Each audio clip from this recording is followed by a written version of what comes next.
Hello friends, it is time to get cooking.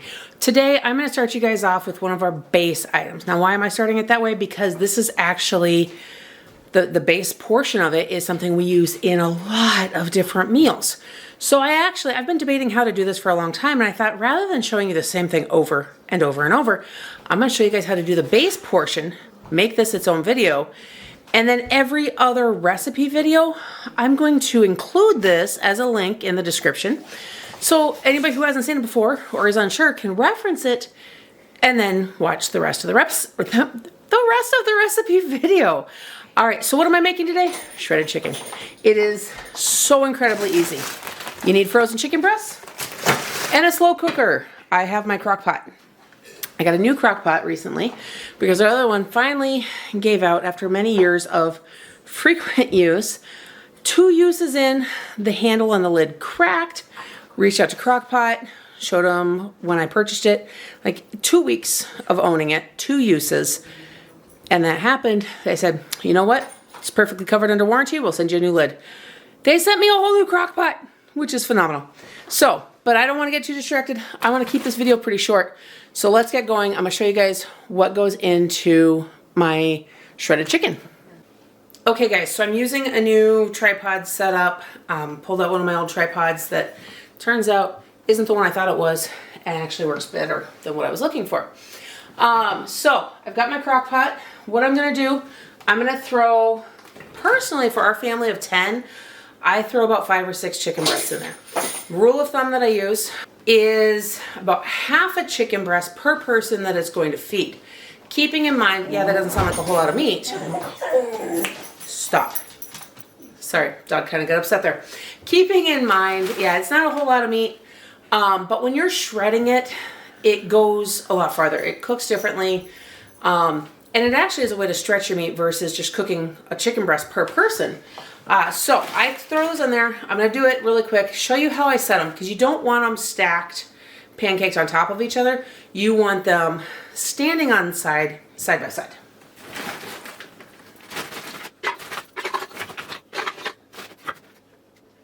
Okay, now I gotta wash my hands before we do anything else. Okay, so now that I've got my chicken in there, I actually ended up throwing 7 chicken breasts in the crock pot, just because the bag is divided a little unevenly, so there's 6 left in the bag. There were several that are smaller. I'm gonna grab my camera here, show you guys how they're standing in there. Okay, so you guys can see, I've got them standing, kind of leaning. Some pretty smaller ones, so that is what it looks like. Hopefully it looked as decent on screen as it did in the crock pot itself. Now, this is the crazy part. That's it. That is all you have to do to make the shredded chicken base. We're going to put the, well, I shouldn't say that's it. You got to cook it. Put the lid on. I will go put the rest of my chicken out in the freezer here in just a moment. I do not have this plugged in yet. Okay. Somebody was super helpful and tangled the cord around the handle, so that took me an extra moment. All right, I've got it plugged in. I'm gonna bring you guys closer. You can see the settings for yourself. All right, we got our chicken in there. Coming down here. This is the setup of my new crock pot. Power's already turned on. We're gonna go ahead and select high. I like the timer just because it was a feature that I had on the other crock pot. Yes, I set this for 6 hours on high, but I will explain why now. Okay, so the reason that I cook it on high, first of all, I never know exactly how long it's gonna take. Sometimes the chicken's stuck a little together more, it's a little thicker. 6 hours just buys me time. It does not mean I let it cook for the whole 6 hours. The other part of what I do, now, I'm gonna back up here, because I planned on telling you guys that yes, you can also do this in your Instant Pot. I prefer the slow cooker because I dislike chicken goobers. Sorry, Blake was grabbing the chicken for me and throwing it out in the freezer. If you know what I'm talking about, well, you know what I'm talking about. If not, the chicken goobers, so we call it, is when you're cooking frozen chicken, there's a goobery gelatinous substance. It is some of the liquid and stuff out of the chicken, thickening up, I guess, and cooking outside of the chicken. It texturally bugs the crud out of me. Not a fan of Jell-O and stuff either, unless I'm intentionally eating it. Don't like it in my chicken. So after about 3 hours of cooking on high, I will then scoop out as many goobers as I can, especially the big chunks. And that point is then when I add my seasonings, my rice, and everything else that I'm going to do based on the meal that I'm making. But all we're doing for this video is the shredded chicken base. Now that you guys have seen that, I'm just gonna wait for it to cook. Normally I would go ahead and after that 3 hours and scooping the goobers, I would turn this into a different meal. I was gonna go ahead and do that today, but I realized to complete this video, I need to complete this as it is, and that's it.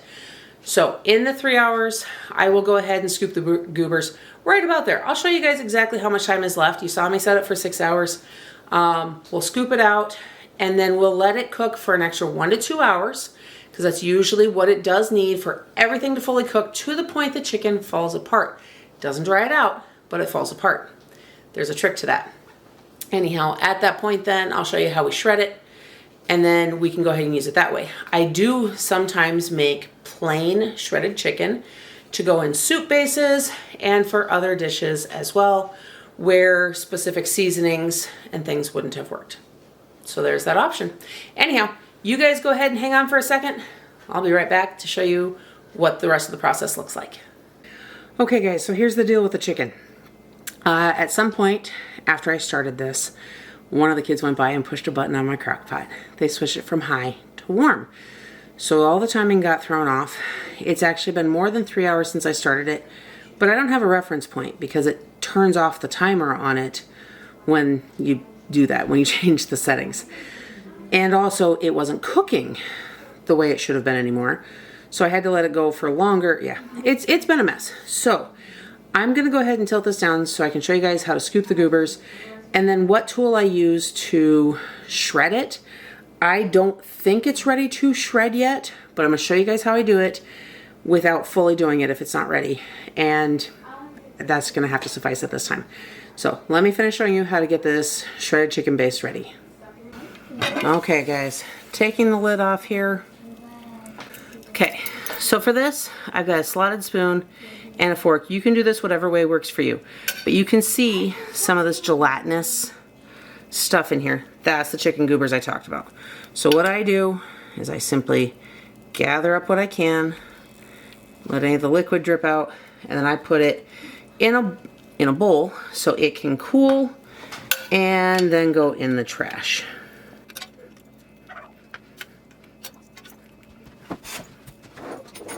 Now, I do recommend lifting and pulling apart the chicken breast because you will get chunks of goobers in between. Now, what I'm worried about is since I don't know what the cook has truly been on these, you can see this one's got golden ends on it and such, which means it's cooked. But the ones that have been down here longer and touching, it's not a guarantee that they're cooked in between. It's also why I try to do it about halfway through to move those so that everything gets cooked more evenly. All the watery liquid in here, some of that comes from the ice, some of it comes from the liquid that's injected into the chicken to plump it. That is why I did not need to add any liquid to this when I started it. Why I just stuck frozen chicken breast in here. Because there's enough liquid in here that comes from it that will actually reabsorb once we shred it. Now, there's going to be a little bit left in here. I'm not going to nitpick every tiny piece out. The really small bits are going to end up essentially disintegrating once we start shredding. So it's just the big amounts that are going to give you a mouthful of goo. A little bit there. Okay, so now that I've gotten my goobers out, this is one of my favorite kitchen tools. This one's from Pampered Chef. I do believe I've seen other versions from other companies. It is a meat chopper. Works great if you're cooking ground beef, just browning up some hamburger. Otherwise, for the chicken, okay, see, this is Normally I got a little fork I do this with too.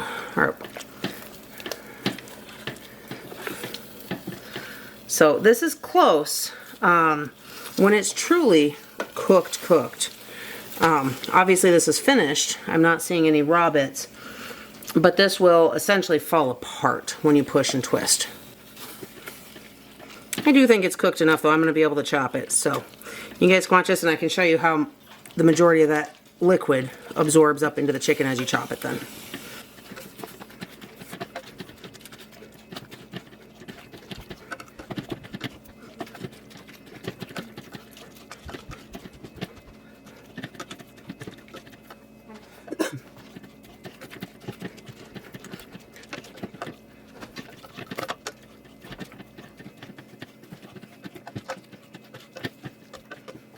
Alright guys, just like that, I have got all of the chicken pretty well chopped and shredded.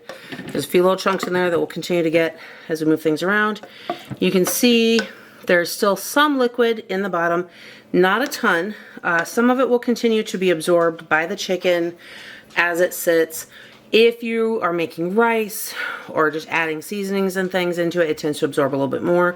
Also keep in mind that different brands of chicken have different concentration, different amounts of liquid added to the chicken. So some of them are actually going to be more watery and turn out more soupy, almost like this one. Some of them have less and will verge on being dry after a while. So I'm going to go ahead, I'm going to let this sit. I am actually going to intentionally switch it to warm now and let this sit for about 15 minutes so that it has time to absorb more of those juices. And then from there, tonight we'll probably go ahead and mix in some barbecue sauce to make some barbecue shredded chicken sandwiches. That's what's for dinner tonight. Alright guys, so that is my shredded chicken recipe, how we do it in the crock pot. At this point, when I scoop out the chicken goobers about halfway through cooking is when any other recipe you see, it'll actually jump in at that point, telling you what to add and how much. Now, a couple of our options that we typically do are go-tos. I will add a bunch of dry ranch seasoning and crumbled bacon bits to make it a bacon ranch chicken that makes really good sandwiches, especially with some honey Dijon mustard, a little mayonnaise maybe if you like that, or Miracle Whip, and not Cool Whip, don't get them mixed up, that's nasty. You can also add in any other variety of seasonings. I will put in taco seasoning at that point to create chicken tacos.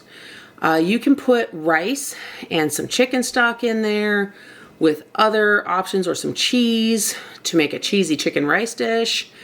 You can do all of that continuing in this crock pot, so it is a one dish meal. That's also when I scoop out the goobers, if I'm going to add in vegetables, whether it's frozen or canned, that's about the point I do it too. If you put them in from the beginning, they're going to way overcook and become absolute disintegrated mush by this point. So just know your vegetables and know what you're adding as far as whether to put it in now or about the last half hour. If they're really fresh, soft vegetables, like if you're putting bell peppers or something in there, only put them in for that last half hour or so that they don't completely fall apart. But that is where it's got. You can be as creative as you want to be. Keeps it simple, keeps things different though, and a lot of those recipes that we use for go-to I will be sharing with you guys in the near future.